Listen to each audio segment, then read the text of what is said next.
Hello everyone! Before we move on and set up our interior page template, I first wanted to cover something very important, and that is avoiding CSS and JavaScript caching during development. Let's begin with a question. So what is caching? I think the best way to answer that is with another question. Have you ever made changes to a CSS or JavaScript file, but then even when you refresh the website, you don't see those changes taking place? It can be confusing, it can be frustrating, and the culprit is usually caching. Your web browser is using a cached or downloaded copy of the file instead of actually re-downloading and using your newest copy of the CSS or JavaScript file. Let me show you how you can see caching in action in your web browser. So on our site, you can right-click anywhere on the page and choose Inspect.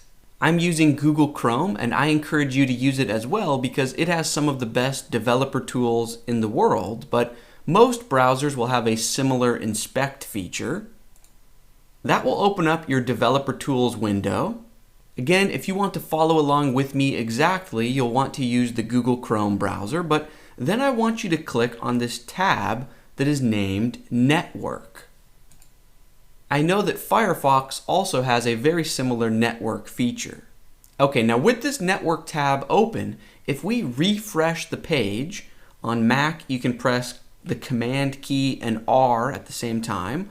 On Windows you could hold down the Control key and press R. But when we refresh, now we can see all of the different files that this website needs, or that this website is using. So we can see different JPEG files, different CSS, JavaScript, and up here we can filter what type of files we are looking at. So you can say show me all files, or you can just say show me JavaScript, CSS, only show me the images. And for our quick example to learn about how caching really works, let's click on JS for JavaScript.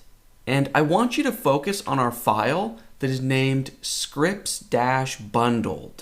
And also pay attention to the size and time columns.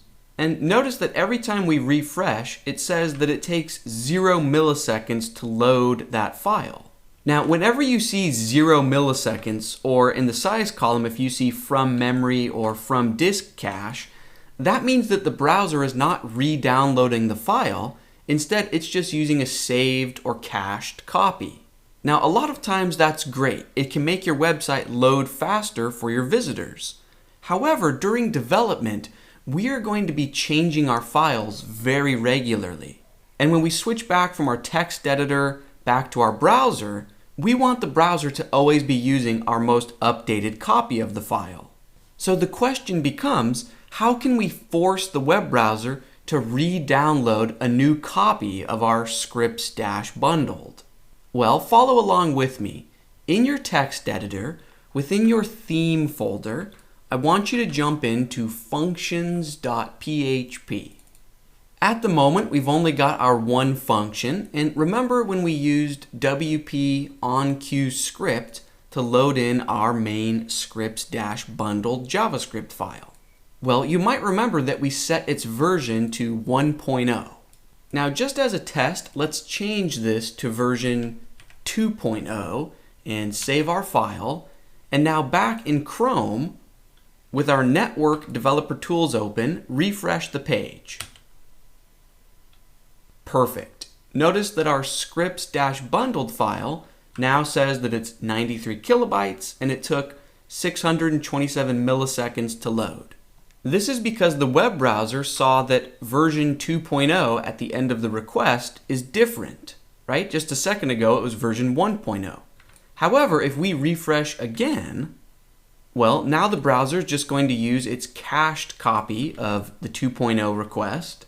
So you can see that time is back down to 0 milliseconds. And this means that if we made changes to our JavaScript file, we would have to go into our functions file and change this to maybe 2.5 or version 3.0. Now obviously we do not want to have to keep going into our functions file and changing the version numbers every time we update our JavaScript or CSS. So instead I want to show you a neat little trick to avoid caching altogether during the development phase of your website. Delete the 3.0 or 2.0 or whatever number you have, and even delete the quotes. But keep the comma, and in the place where the quotes just were, I want you to type out micro time and then parentheses, because this is a PHP function. Now check this out. If we go ahead and save, and then go back to our DevTools and refresh, you can see that that microtime function generates the current time in seconds and milliseconds, which is always going to be unique. So every time we refresh, cool, you can see the file has a size and it has a time that it took to download. And you can refresh all day long, and every single time now the browser is forced to actually reload that file. Now, you would never ever want to do this on a live production website that the general public is visiting, but during development, when you're coding away and your files are changing all the time, this is a lifesaver. So later on in this course, when we are learning JavaScript and updating this file constantly, we will be super happy that we've got this cache fix in place. Changing gears, what about our CSS? So if I click CSS in the filter, here's our main style sheet. Now in this course, we are not going to be editing the CSS. Writing a bunch of CSS is just outside the scope of what we're trying to learn in this course. However, I still want to show you how to disable caching for your main CSS file, because this is a trick you could use in all of your other WordPress projects as well. So back in our functions.php file, here's the line of code where we loaded our main CSS file. Now after this second argument that points towards the file path, let's just add a comma and say null, which means this file doesn't have any dependencies. It doesn't depend on any other CSS files.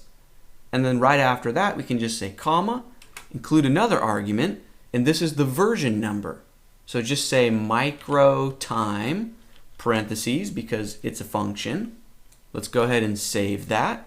And then if we refresh our network tab or the website, cool. We can see that every time we refresh, our web browser is forced to use the absolute most updated copy of that file.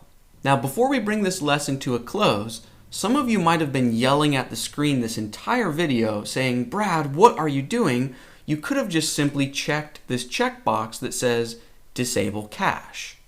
While that's true, I usually don't like to use that option, because now literally every single file is going to be re-downloaded every time. And that can just slow down your development process. I only want to disable caching for a few key select files. Also, in Google Chrome, this will disable caching for all websites and not just your development website. So if I go to Google or Amazon or Facebook, all of those websites will load significantly slower because I have this disable cache option checked. So I like to leave that unchecked and just use our microtime trick to disable caching for select files. Cool. That's going to bring this lesson to a close. In our next lesson, we will get back to the actual task at hand of building our website, and we will focus on building an interior page template. It should be a lot of fun. Let's keep things rolling, and I will see you then.